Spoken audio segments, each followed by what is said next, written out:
Sir ತುಮಕೂರಲ್ಲಿ ಸಾಧನೆ CM ಅವರು ಹೇಳ್ತಿದ್ದು 3 ದಿನಕ್ಕೆ ನಡೆದಿದೆ, ಅದಕ್ಕೆ ಸಾಧನೆ ಸಮಾವೇಶ ಮಾಡ್ತಾ ಇದ್ದೀವಿ ಅಂತ. ಸಾಧನಾ ಸಮಾವೇಶ ಸರ್ಕಾರ ಯಾವ ಪುರುಷಾರ್ಥಕ್ಕೆ ಮಾಡ್ತಾ ಇದ್ದಾರೆ ನನಗಂತೂ ಅರ್ಥ ಆಗ್ತಾ ಇಲ್ಲ. ಜನಸಾಮಾನ್ಯರು ವಿರೋಧ ಪಕ್ಷದವ್ರಿಗಿಂತ ಹೆಚ್ಚಾಗಿ ಪ್ರಶ್ನೆ ಮಾಡುವಂಥದ್ದಾಗಿದೆ. ಈಗ ಬೆಳಗ್ಗೆಯಿಂದ ನಾವು ಮಾಧ್ಯಮದಲ್ಲಿ ಸುದ್ದಿ ನೋಡ್ತಾ ಇದ್ದೀವಿ, ಸಾರಿಗೆ ಇಲಾಖೆ ಯಾವ ರೀತಿ ಇನ್ಎಫಿಷಿಯೆಂಟಾಗಿ ಕೆಲಸ ಮಾಡ್ತಾ ಇದೆ ಅನ್ನೋದು ನೋಡ್ತಾ ಇದ್ದೀವಿ. ಅಲ್ಲಿ ಇರ್ತಕ್ಕಂಥ ಕಾರ್ಮಿಕರಿಗೆ ಮತ್ತು ಅಲ್ಲೇನು ಇಷ್ಟು ವರ್ಷಗಳ ಕಾಲ ಕೆಲಸ ಮಾಡ್ಕೊಂಬಂದಿದ್ದಾರೆ, ಅರಿಯರ್ಸ್ಗಳು ಕೋಟ್ಯಾಂತರ ರೂಪಾಯಿ ಬಾಕಿ ಉಳಿಸ್ಕೊಂಡು ಕೊನೆಗೆ 16 ಬಾರಿ ಸಂಧಾನ ಸಭೆ ಅಂತ ಮಾಡಿ ಬಹುಶಃ 11ನೇ ಸಂಧಾನ ಸಭೆ ಮಾಡಿರಬೇಕು. ಅಂತಿಮವಾಗಿ ಶಕ್ತಿ ಯೋಜನೆ ಮೂಲಕ ಫ್ರೀ ಬಸ್ಸು ಅಂತ ಹೇಳಿದವರು ಕಾಂಗ್ರೆಸ್ ಅವರು ಕೊನೆಗೆ ಸಾರಿಗೆ ಇಲಾಖೆ ಇವತ್ತು ಎಲ್ಲಿ ಬಂದು ನೆಲ ಕಚ್ಚಿ ನಿಂತಿದೆ ಅಂತ ಉತ್ತರ ಕೊಡಬೇಕಾಗ್ತದೆ. ಒಂದು BMTC ಇರಲಿ, KSRTC ಇರಲಿ, ಇವು ಯಾವುದೇ ವಿಚಾರದಲ್ಲಿ ಖರೀದಿ ಮಾಡ್ಲಿಕ್ಕಾಗಿದೆಯಾ? ಒಂದು ಟೈರ್ ಕೂಡ ಬದಲಾವಣೆ ಮಾಡೋಕ್ಕಾಗ್ತಲ್ಲ, ಒಂದು ಮೇಂಟೆನೆನ್ಸ್ ಬಿಡುಗಡೆ ಮಾಡ್ತಕ್ಕಂಥದ್ದಕ್ಕೆ ಇವತ್ತು ಸರ್ಕಾರದಲ್ಲಿ ದುಡ್ಡಿಲ್ಲ. ಆ ಪರಿಸ್ಥಿತಿಗೆ ಬಂದು ನಿಂತಿದ್ದಾರೆ. ಇನ್ನೊಂದು ಕಡೆ ಸಂಬಳ ಕೊಡ್ತಕ್ಕಂಥದ್ದಕ್ಕೆ ಅದನ್ನು ಕೂಡ ಯಾವುದೇ ರೀತಿಯಾದಂಥ ತೀರ್ಮಾನಗಳು ತಗೊಳ್ತಾ ಇಲ್ಲ. ಇವತ್ತು ಸನ್ಮಾನ್ಯ ಕುಮಾರಣ್ಣ ಅವರು ಬೆಂಗಳೂರು ಸಿಟಿಗೆ 4,500 EV ಬಸ್ಗಳೇನಾರು ಕೊಡದೇ ಹೋಗಿದ್ರೆ ಬಹುಶಃ ಪರಿಸ್ಥಿತಿ ಎಲ್ಲಿಗೆ ಬಂದು ನಿಂತಿರೋದು ಅನ್ನೋದನ್ನು ಬಹುಶಃ ಈ ರಾಜ್ಯ ಸರ್ಕಾರದವರು ಆಲೋಚನೆ ಮಾಡಬೇಕಾಗ್ತದೆ. ಒಮ್ಮೆ ಇಲ್ಲಿ ಸಾಧನಾ ಸಮಾವೇಶ ಮಾಡೋದು ಬಿಟ್ಟು ಬೆಂಗಳೂರು ಸಿಟಿನಲ್ಲಿ ಎಲ್ಲ ಕಡೆ ಕಸದ ರಾಶಿ ಹರಡಿದೆ, ಜನ ಒದ್ದಾಡ್ತಾ ಇದ್ದಾರೆ, ಇದರಿಂದ ರೋಗಗಳು ಹರಡ್ತಾ ಇದೆ. ಬೆಂಗಳೂರು ಸಿಟಿ ಅಂತಕ್ಕಂಥ ನಗರಕ್ಕೆ ಮಾತೆತ್ತಿದ್ರೆ ಸಿಲಿಕಾನ್ ವ್ಯಾಲಿ ಅಂತೀವಿ, ಸಿಲಿಕಾನ್ ವ್ಯಾಲಿ ಆಗಿ ಉಳಿದಿಲ್ಲ. ಇವತ್ತು ಗಾರ್ಬೇಜ್ ನಗರ ಆಗಿ ಪರಿವರ್ತನೆ ಆಗ್ಬಿಟ್ಟಿದೆ ಬೆಂಗಳೂರು ನಗರ. ಇವೆಲ್ಲ ಮುಂದಿಟ್ಕೊಂಡು ಇವತ್ತು ಸಾಧನಾ ಸಮಾವೇಶ ಮಾಡ್ತಾ ಇದ್ದಾರೆ, ನನಗಂತೂ ಅರ್ಥ ಆಗ್ತಾ ಇದೆ. ಏನೋ ಪತ್ರಿಕೆಗಳಲ್ಲಿ ಮಾಧ್ಯಮಗಳಲ್ಲಿ ದೊಡ್ಡ ಜಾಹೀರಾತುಗಳು ಕೊಟ್ಕೊಂಡು ನಾನು ಮೊದಲನೇ ಬಾರಿ 5 ವರ್ಷ 4 ದಿನ ಮುಖ್ಯಮಂತ್ರಿಯಾಗಿ ಕೆಲಸ ಮಾಡಿದ್ದೆ, ಈಗ ದಿವಂಗತ ದೇವರಾಜ ಅರಸು ಅವರ ಮುಖ್ಯಮಂತ್ರಿ ಏನು ಭಾಳ ವರ್ಷಗಳು ರಾಜ್ಯದಲ್ಲಿ ಆಗಿದ್ರು, ಅವ್ರನ್ನೂ ಕೂಡ ಬೀಟ್ ಮಾಡಿ ನಾನು ಒಂದು ಹೆಜ್ಜೆ ಮುಂದೆ ಹೋಗ್ಬಿಟ್ಟಿದ್ದೀನಿ, ಚಾಂಪಿಯನ್ ಲೀಡ್ರು ಅಂತ ಮಾನ್ಯ ಮುಖ್ಯಮಂತ್ರಿಗಳೇನು ಪ್ರೊಜೆಕ್ಟ್ ಮಾಡ್ಕೊಳ್ತಾರೆ.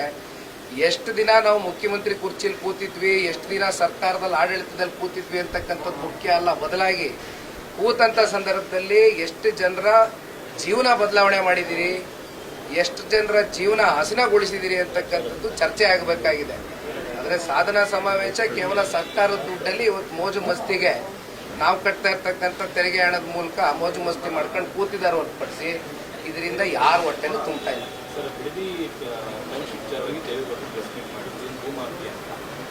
DK ಶಿವಕುಮಾರ್ ದೇವೇಗೌಡರು ಕುಟುಂಬದವರೇ ಭೂಮಾಫಿಯಾ ಮಾಡಿದ್ರು, ಅವರೇ ಅವರು ರಿಯಲ್ ಎಸ್ಟೇಟ್ ಮಾಡ್ತಾರೆ. ಚರ್ಚೆಗೆ ನಾನು ನಡಿಬೇಕಾದ್ರೆ ಒಂದು ಕೆಲಸ ಮಾಡಲಿ,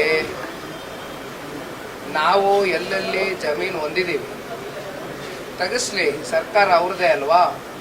ಈಗ ಕುಮಾರಣ್ಣ ಅವರು 85ನೇ ಇಸ್ವಿನಲ್ಲಿ ಸಿನಿಮಾ ಹಂಚಿಕೆದಾರರಾಗಿ ಬಂದಂಥ ದುಡ್ಡಲ್ಲಿ ಖರೀದಿ ಮಾಡಿದಂಥ ಕೇತ್ಗನಹಳ್ಳಿ ಜಮೀನ್ಗೆ ಬಂದು ಮುತ್ಗೋಲ್ ಹಾಕೊಂಡು SIT ರಚನೆ ಮಾಡಿ ಯಾವ ರೀತಿ ತನಿಖೆ ಮಾಡಿ ಎಲ್ಲರೂ ಮಾಡಿ ಆಗೋಗಿದೆ.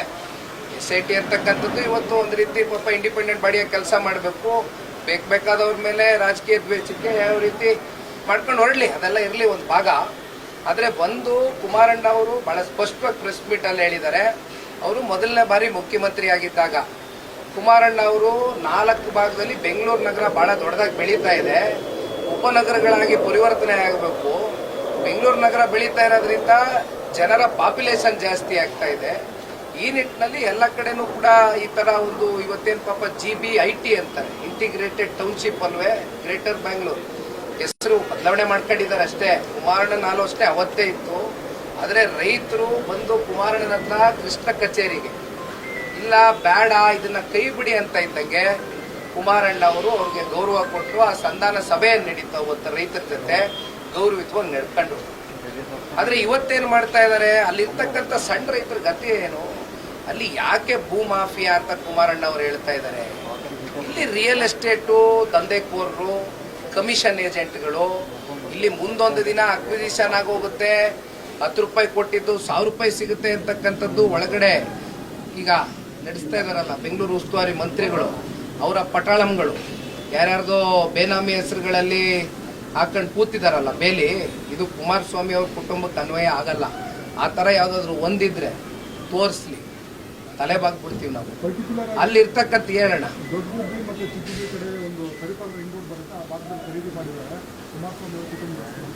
ನೋಡಿಪ್ಪ, ಕುಮಾರಸ್ವಾಮಿ ಅವ್ರ ಕುಟುಂಬ ಇರೋದು ನಾನು ಒಬ್ನೇ, ನಿಖಿಲ್ ಕುಮಾರಸ್ವಾಮಿ. ಆಯ್ತು, ಬರ್ಲಿ, ಕೂತ್ಕೊಂಡು ಚರ್ಚೆ ಮಾಡ್ಲಿ. ಅವ್ರದ್ದೇನಿದೆ ನಮ್ದೇನಿದೆ ಬಹಿರಂಗವಾಗಿ ಕೂತ್ಕೊಂಡು ಚರ್ಚೆ ಮಾಡೋಣ. ಅವ್ರು ಹೇಳ್ದಂಗೆ ಅವ್ರು ಏನು ಆಹ್ವಾನ ಕೊಟ್ಟಿದ್ದಾರೆ ಅದಕ್ಕೆ ದೇವೇಗೌಡರ ಕುಟುಂಬ ಸಿದ್ಧ ಇದೆ. ನಾವು ಕಳ್ತಪ್ಸ್ಕೊಂಡು ಓಡೋಗೋದಿಲ್ಲ. ಬರ್ಲಿ, ಕೂತ್ ಚರ್ಚೆ ಮಾಡುವ. ಅದಕ್ಕೆ ಸಾರ್ವಜನಿಕವಾಗೇ ಚರ್ಚೆ ಮಾಡೋಣ ಕೂತ್ಕೊಂಡು. ಏನು ಯಾವುದೋ 4 ಗೋಡೆ ಮಧ್ಯೆ ಚರ್ಚೆ ಮಾಡ್ತಕ್ಕಂಥದ್ದು ಏನಿಲ್ಲ. ಸಿಯಣ್ಣ, ಒಂದು ಇಲ್ಲಿ ಬೇಸರ ಆಗ್ತಕ್ಕಂಥದ್ದು ಇಷ್ಟೇ, ನಾವು ಕೆಂಚಗಾರನಹಳ್ಳಿ, ಬೈರಮಂಗಲ ಈ ಭಾಗದಲ್ಲೆಲ್ಲ ಓಡಾಡ್ಕೊಂಡು ಬಂದಿರೋರೆ ಹುಡುಗರುಗಳು, ನಾವೆಲ್ಲ ನೋಡಿ ಬೆಳೆದಿರ್ತಕ್ಕಂಥವ್ರೆ. ಯಾಕೆಂದ್ರೆ ನಮ್ಮ ಜಿಲ್ಲೆ, ನಮ್ಮನ್ನ ರಾಜಕೀಯವಾಗಿ ಬೆಳೆಸಿರ್ತಕ್ಕಂಥ ಜನ. ಅಲ್ಲಿ ಏನಾಗಿದೆ, ಈಗ ಎಕರೆಗಟ್ಟಲೆ ಇಟ್ಕೊಂಡಿರೋರಿಗೆ ಕಾಂಪನ್ಸೇಷನ್ ಸಿಗ್ತದೆ, 2 ಕೋಟಿ 2.25 ಕೋಟಿ ಅಂತ ಹೇಳಿದ್ದಾರೆ. ಅವರೆಲ್ಲ ತಗೊಂಡು ಹೊಟ್ಟೈತಾರೆ. ಅಲ್ಲಿ ಹೈನುಗಾರಿಕೆ ಮಾಡ್ತಕ್ಕಂಥವ್ರು, ಸಣ್ಣ ಪುಟ್ಟ ಹಸುನೋ ಕರಾನೋ ಮೇಕೆನೋ ಸಾಕೊಂಡು ಜೀವನ ಸಾಗಿಸ್ತಾ ಇರ್ತಕ್ಕಂಥವ್ರು ಭಾಳ ಜನ ಇದ್ದಾರೆ. ರೈತ ಕುಟುಂಬಗಳು ಗುಂಟೆ ಲೆಕ್ಕದಲ್ಲಿ ಇಟ್ಕೊಂಡು ಜಮೀನು ಜೀವನ ಮಾಡ್ತಾವ್ರೆ. ಅವ್ರು ಗುಂಟೆ ಲೆಕ್ಕದಲ್ಲಿ ನೀವು ಏನೋ ಎಕರೆ ಲೆಕ್ಕದಲ್ಲಿ ನೀವು 2 ಕೋಟಿ ಕೊಟ್ಟರೆ ಎತ್ಕೊಂಡು ಇಲ್ಲೆಲ್ಲೋ ಬೆಂಗಳೂರಿಗೆ ಬರ್ಬೋದು. ಗುಂಟೆ ಲೆಕ್ಕದವ್ರು ಕೊಟ್ಟರೆ ದುಡ್ಡು ಎಲ್ಲಿಂದ ಬರ್ತಾರೆ ಅವರು? ಏನು ಇಲ್ಲಿ ವಾಚ್ಮೆನ್ ಕೆಲಸ ಮಾಡಬೇಕಾ? ಇಲ್ಲಿ ಯಾವುದೋ ಹೋಟ್ಲಲ್ಲಿ ಈ ತಟ್ಟೆ ತೊಳಿಬೇಕಾ ರೈತರು ಬಂದು? ಏನೋ ಗೌರವಯುತವಾಗಿ ಬದುಕ್ತಾವ್ರೆ ಹಳ್ಳಿಗಳಲ್ಲಿ. ಬಿಡ್ಬಿಡ್ಲಿ ಗೌರವವಾಗಿ ಬದುಕೋದಕ್ಕೆ. ಒಕ್ಕಲೆಪ್ಸೋದು ಬೇಡ ರೈತರನ್ನ. ಮಾಡ್ಲಿ ಸರ್. ಕುಮಾರಣ್ಣ ಅವ್ರು ಯಾವತ್ತೂ ಕೂಡ ಹಿಂದೆ ಎದುರ್ಕೊಂಡು ಓಡೋಗ್ತಕ್ಕಂಥ ಜಯಮಾನ ನಮ್ದಲ್ಲ, ದೇವೇಗೌಡರ ಕುಟುಂಬ. ಬರ್ಲಿ, ಕೂತ್ಕೊಂಡು ಚರ್ಚೆ ಮಾಡೋಣ. ಅದೆಲ್ಲ ಯಾರ್ಯಾರು ಜಮೀನು ಮಾಡವ್ರೆ, ಭೂಮಿ ಮಾಡವ್ರೆ, ಜಗತ್ತಿಗೆ ಜೈರಾಗಿ ಚರ್ಚೆ ಮಾಡಿ. Thank you.